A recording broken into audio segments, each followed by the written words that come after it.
Hello, hockey fans. Austin here with today's Game 5 pregame report between the Edmonton Oilers and the Vegas Golden Knights. The Oilers are on the brink right now of eliminating the Golden Knights from the postseason and booking their second straight ticket to the Western Conference Final, where they would eventually await the winner of the Dallas Stars and Winnipeg's Jets series. Now, Dallas, they went up 3-1 in their series last night against the Jets as well. And if you're the Edmonton Oilers, you don't want to give Vegas any life at all. You don't want to have to go back home. You want to be able to just close things out. It's a business-like attitude with this Oilers team this spring so far. We've seen this team, we've seen the ups and downs. However, there's been a lot of ups lately, and you wouldn't know that based on my crash out after Game 3 because the Oilers have won 7 of their last 8 games. They are 7-1 in their last 8. Their only loss, of course, coming in Game 3 to the Golden Knights with 0.4 seconds left on the clock.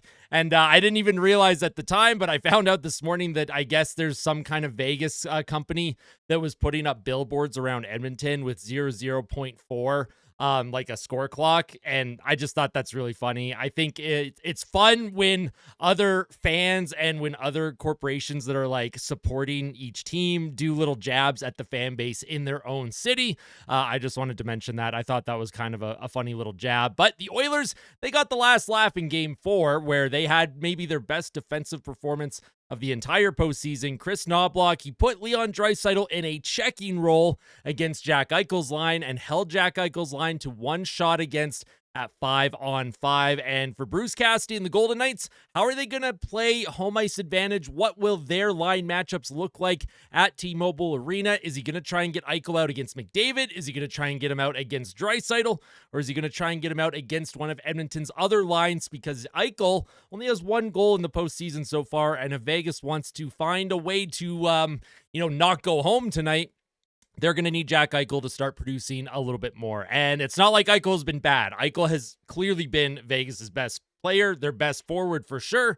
But at the end of the day, only 1 goal in 10 games. It's not going to get the job done. Of course, the Oilers with their big guns, you have McDavid, who has 3 goals in 10 games. Draisaitl has 5 goals, but it's weird in oil country. We still expect a little bit more from Edmonton's top players. So if you end up enjoying today's pregame report, smash that like button. And if you really like it and you're not yet subscribed to the channel, make sure you subscribe. Make sure you hit that little bell so that you're notified of every upload and live stream, because yes, I do live streams as well. I will be going live once again tonight, 7:30 p.m. local time here in Alberta, 9:30 Eastern.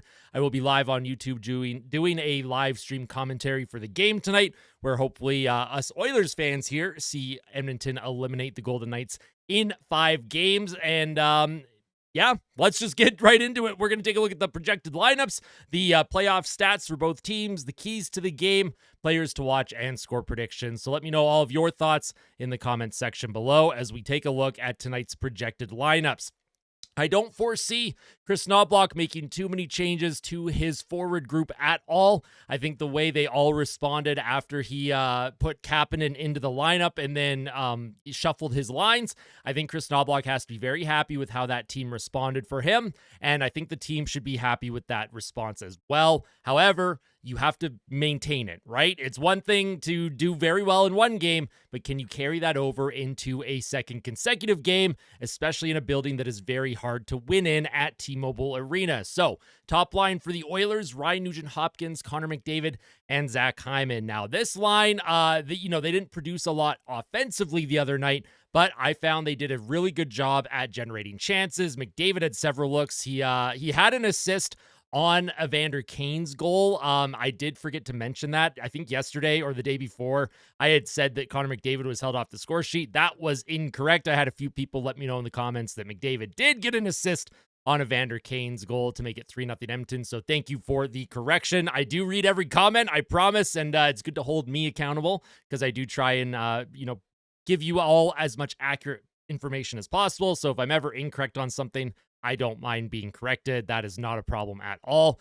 Zach Hyman, he leads the Oilers in playoff hits this postseason. He has over 60 hits. He's averaging over 6.5 hits per game.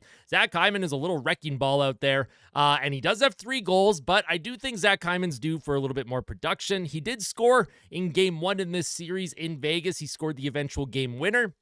So look for this line for Edmonton to potentially produce just a little bit more. Of course, it really depends which line they go up against. If Jack Eichel gets matched against the McDavid line, while Eichel has eaten the McDavid line apart in terms of the advanced metrics over the past couple of playoff years that these two teams have met, 2023 and this season. That's why Chris Knobloch decided to put Draisaitl out there as the checking line against Eichel in Game 4.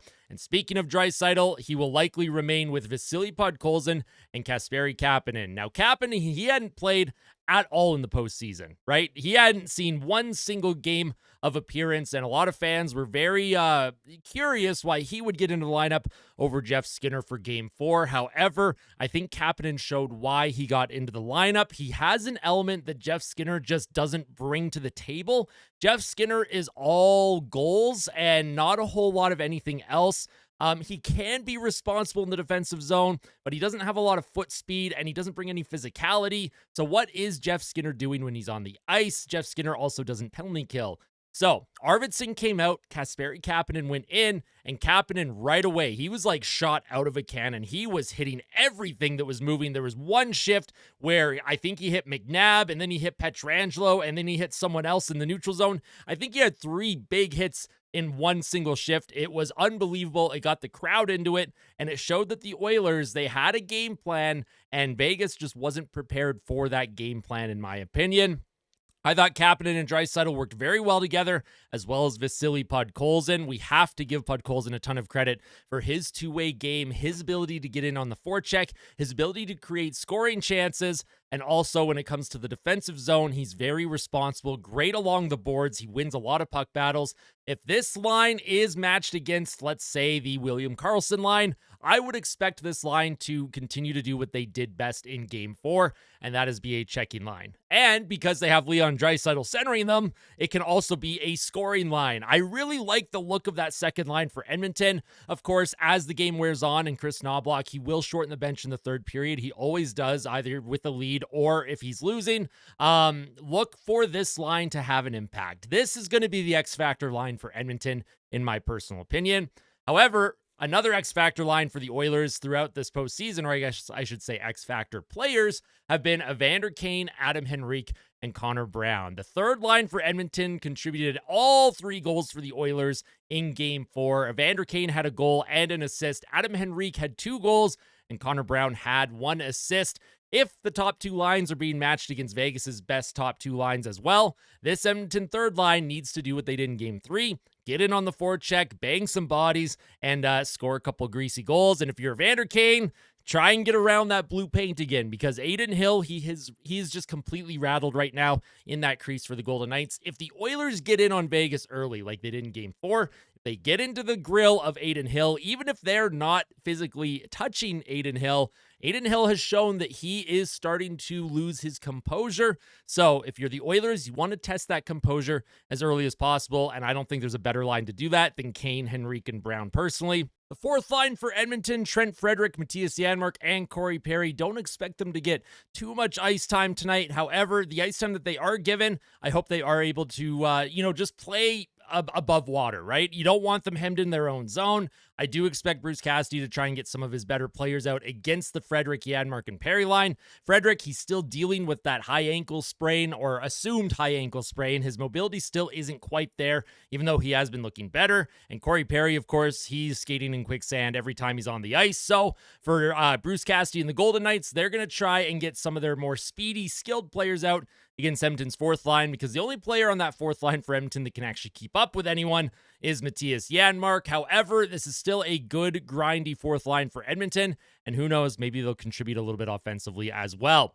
Now, when we take a look at the defense pairings for Edmonton, Kulak and Bouchard had a terrific Game 4. Evan Bouchard, in particular, likely played his best defensive game of his entire career in an Oiler uniform, so you absolutely love to see that. But for Bouchard, again, consistency, sustainability. Can you carry that strong play into the next game? If you believe in momentum from game to game, of course you can. But if you're someone that says, each game is different, you prepare different, all this sort of stuff.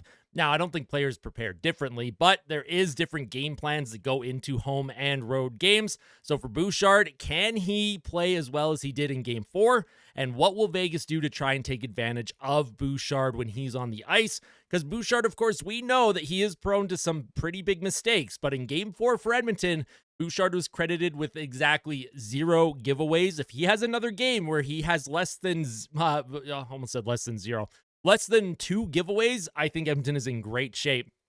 Second pair for the Oilers, or potential third pair, you have Jake Wallman and John Klingberg. Klingberg, he only played about 13 minutes the other night, and I think that was actually a really good thing. They inserted Troy Stecher and gave Stecher more of the difficult defensive matchups with Nurse, and then Wallman and Klingberg, they can just clean up whoever else they want to be on the ice with. Jake Wallman, he leads the postseason in plus-minus for the Oilers. He's a plus 13 rating, which is the best all-time in a player's first 10 games of their postseason career. And John Klingberg, he has played real solid throughout the whole postseason. I've really liked Klingberg's game. His skating has been pretty good. He hasn't been falling too much. His puck movement's been very strong. I expect Klingberg to try and get pucks towards the net just a little bit more. I haven't seen him shoot a whole lot recently. Let's see what he can do with Wallman tonight. And then, of course, Nurse with Troy Stecher.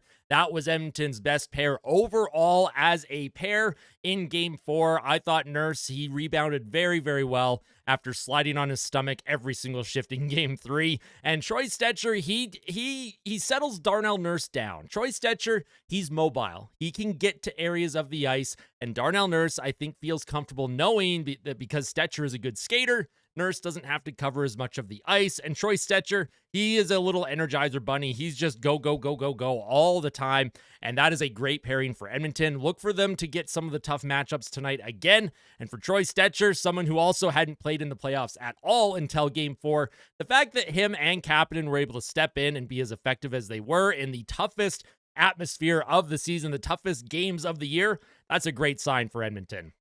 Also, fun fact, the Edmonton Oilers have played 10 games in the postseason, and 9 of their players have at least 3 goals. The depth scoring has been phenomenal, but I think we all want a little bit more from McDavid and Draisaitl, especially Leon. I know Leon has 5 goals, but he has 15 points in 10 games. McDavid has 17 points in 10 games. He only has 3 goals, though, but McDavid leads the team in shots on goal. He has 40 shots on goal right now. Connor McDavid is due to explode when it comes to the goal scoring. Keep an eye on his shot tonight. In the goal, you're going to have Stuart Skinner, likely backed up by Olivier Rodrigue or Colin Delia. Not sure who they're going to have as the official backup. Calvin Pickard, he is listed as day-to-day, though he is likely still a week away from actual game time. And, if the Oilers keep winning with Stu, if he puts up another strong performance, I'm not saying he has to put up a 0 goals against tonight, but if Stuart Skinner continues to play well, now Edmonton's going to have a goalie problem. But in like a positive way, right? We're talking about Edmonton goaltenders not playing well. Well, if you have 2 goalies that can give your team a chance to win, that's a new problem that this team is going to have in the postseason. I say you ride the hot hand. Whoever is winning, you keep in the crease. When they lose, you pull them, you put the next guy in, and you roll with them until they lose, and that is how I would roll with it. But let me know your thoughts on the goaltending in the comments section below. As we take a look at the game day stats, I know all my math and numbers nerds love this stuff. So the Golden Knights in the postseason, they rank 6th on the power play, 26.7%. Their power play, it's gone quiet. It hasn't scored for the last couple of games. The Oilers did a really good job shutting down Vegas's power play in Edmonton. However, the Golden Knights on home ice with their power play, that's a different story. And if Vegas is gifted some power plays, and by gifted, I mean the Oilers, the penalties that they're taking, they got to stop taking, especially in the first 10 minutes of the first period. Edmonton keeps taking penalties within the first 10 minutes of the opening period, and it's usually a stick infraction. It's usually a high stick or something stupid. Stop it. If you're the Oilers, seriously, enough. To stop gifting Vegas those opportunities. Don't give the officials a reason to call a penalty on you. Just play strong, clean hockey. Keep your stick below your waist, for goodness sakes. What are you guys doing? The amount of high sticking penalties that Edmonton has taken in this series, that's enough. Piss me off. Vegas's penalty kill has been great. They rank 4th in the league, 81%. They've only scored 2.8 goals per game, which ranks 10th in the NHL. Goals against per game is 3.40, which also ranks 10th in the postseason. Their expected goals ranks 6th at 49.42%. Their high danger chances ranks 8th and their shots for percentage ranks 6th at 5-on-5. Now, taking a look at the Oilers stats, they are 7-3 in the postseason. Their power play is actually a little bit ahead of Vegas's power play now, 27.3%. Even though Edmonton's power play didn't connect in Game 4, they did connect in Game 3. And the Oilers, if they want to win this series, if the Oilers want a chance to move on to the conference finals, they need to score a power play goal on the road. They have not scored a power play goal on the road in the entire playoffs so far. If they get a power play tonight, maybe 2, see if they're lucky. Hey, who knows? Maybe they even get 3 power plays. I don't know who the officials are, but that would be great if they could get 3. They have to connect on, at minimum, one of them. They have to score a power play goal. They have to get it going on the road. And I do think that this power play is due to explode a little bit. We've seen them get some good looks lately. They just haven't been going in for Edmonton. Let's see what they can do tonight. Edmonton's penalty kill ranks 14th now. That is no longer dead last, 65%. Goals per game ranks number 1, 4.20 goals per game. Goals against per game ranks 10th, the exact same as Vegas, 3.4 goals against per game. Expected goals at 5-on-5, Edmonton ranks first, 59%. High danger chances, they also rank number 1 at 60.66%. And shots for percentage, they rank third, 56.25%. Edmonton is a terrific 5-on-5 team. They generally control play at evens. And now if their penalty kill is starting to improve, which we've seen the last couple of games, look for this team to close things out tonight, right? Obviously, there's a lot of work to do. But if they can get a power play goal, if they can shut the Vegas power play down and continue to produce well at 5-on-5, I like Edmonton's chances personally. So let's take a look at the keys to the game, the players to watch, and then at the very end, the score prediction here. For your Edmonton Oilers, keys to the game, number 1, the McDrive factor. Yes, McDavid and Draisaitl. I know the depth scoring has been very solid for Edmonton. In fact, it is the best in the playoffs. 9 players with at least 3 goals in the postseason. That is absolutely insane depth scoring. But it's a big but here. You need McDavid and Draisaitl to really take a game over. I want these two to be the factor tonight. I want these two to step up and show the Vegas Golden Knights that this is their time. Vegas had their time. Vegas won their cup in 2023. They had their time in the spotlight. Time for McDavid and Draisaitl to put the team on their back tonight. The rest of the team has been doing a good job putting everyone on each other's backs, and they've all been pulling that same rope together. But I'd like to see McDavid and Draisaitl pull the rope just a little bit harder than everyone else. I want to see them connect for at least a couple goals tonight. Whether it's McDavid or Draisaitl, one of those two, they're due to pop off. You can, they're just due for one of those nuclear games. Not saying it's going to happen tonight, but they are due, in my opinion. Number 2, get that PP up. Pause. Get the power play going is basically what that means. The Oilers have not scored on the power play on the road in the playoffs. If they can connect on a power play goal tonight, I really like their chances. And number 3, plant the seed of doubt as early as possible. If the Oilers get the first goal tonight, if they come out and they assert their physicality, if they come out and really start shutting down Vegas's top players early and they get in the grill of Aiden Hill and Hill gives up an early goal, and if it's a weak one, well, you take the crowd out of it, you take the players out of it, you get Bruce Cassidy all mad and swearing on the bench for Vegas, and that's a good sign. Plant the seed of doubt as early as possible if you're Edmonton. For the Golden Knights, their 3 keys to the game here. Number 1, they need that first goal. Now, I know the Oilers are good at playing from behind, but the Golden Knights, when they got down 1-0 in Game 4, that was pretty much it. The Oilers had the game on lockdown. Edmonton got to play their system the entire game. They got to shut the Vegas Golden Knights down at every single turn. For Vegas, if they get the lead, they get to play with the lead, and they get to play their system. They get to control who they're putting on the ice, how they want to defend, and they are not forced to, try and forecheck and get into the offensive zone as much. Vegas, they need the first goal tonight if they want to win. Number 2, they need 5-on-5 production. Taking a look at the Vegas Golden Knights stats, they are a -10 goal differential at 5-on-5. They have scored 17 goals for, 27 goals against at 5-on-5. Yes, they are not doing well when it comes to the PDO. They're not getting saves, and their team shooting percentage is very, very low. They're due for more offense, in my opinion. They need some goals at 5-on-5. They can't just keep relying on their special teams, especially at home, to kind of carry them throughout the playoffs. If they want to extend the series, they need 5-on-5 production.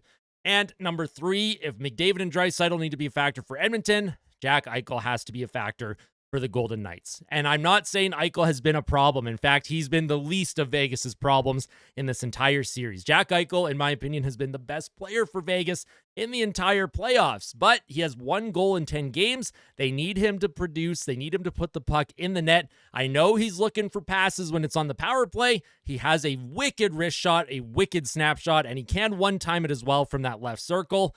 If Vegas gets a power play, I know a lot of the play goes through Eichel's stick. He needs to be the one shooting, in my opinion. Jack Eichel needs to dictate his play. He needs to produce a little bit more.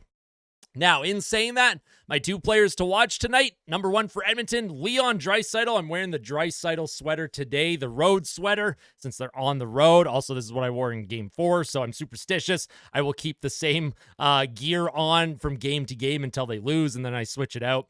And for Leon Draisaitl, let's see what he can do tonight. Let's see how he's matched up, and let's see if he can keep carrying that Podkolzin and Kapanen line, or if, Vegas is going to be able to shut them down a little bit. And for Vegas, my player to watch is going to be Mark Stone. He has 4 goals in the postseason. He did leave Game 2 with a undisclosed injury, but he did come back. He did play Game 3 and Game 4. But if you're the Oilers, try and focus on Mark Stone. Try and be physical against him. Stone, he's getting some looks. And on the power play, he's kind of the behind-the-net guy. He kind of will defer to the left or right circle, either to Dorofeev or Jack Eichel, or if they have Olofsson on the ice instead of Dorofeev over on the left side there.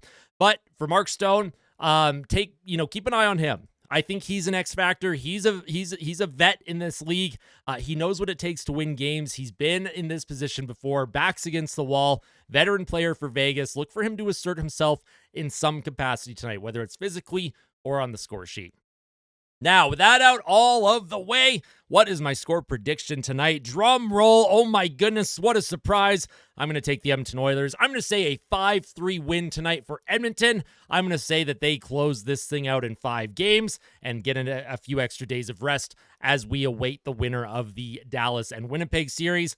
Don't want to get too far ahead of ourselves, obviously, but hopefully the Oilers are able to come out, assert themselves, get that early lead, and of course, Stuart Skinner. We got the Stuart Skinner card behind me. He's leaning up against the Ryan Smith bobblehead. They need a big game from Stu. They need a second consecutive good game from Stu. And they need another full 60-minute effort from the whole team tonight.